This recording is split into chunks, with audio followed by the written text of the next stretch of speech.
No segregation, no collection policy, mahigpit pa rin ay pinatutupad sa Maldan, Pangasinan kahit umiiral ang ECQ. Sundan sa report. Mahigpit pa rin sinusunod ni Rose Ann ang proper waste segregation. Kahit daw kasi naka-enhanced community quarantine, mahigpit pa rin pinatutupad sa Maldan ang no segregation, no collection policy.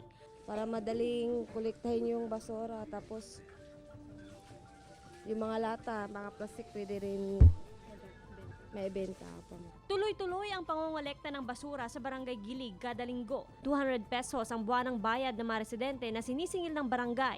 Gustong magbayad, tinatanggap ng binibigyan ng resibo po. Magbibigyan rin naman tayo ng konsiderasyon.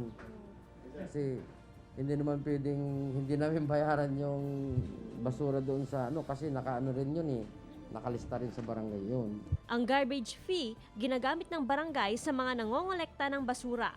Kasi meron din po tayong binabayaran mga tao, mga garbage collector. At saka yung, siyempre babayaran din namin po rin yun, yung sa sa Banawang, yung paglalagyan natin, di-deliver sa Tarlac. Yung basura natin, kasi continuous naman yung pagbabayad, pangungulekta natin, yun din magbabayad talaga din sila. Kasama si Henry Dumincil, Joan Punsoy, Balitang Amyanan.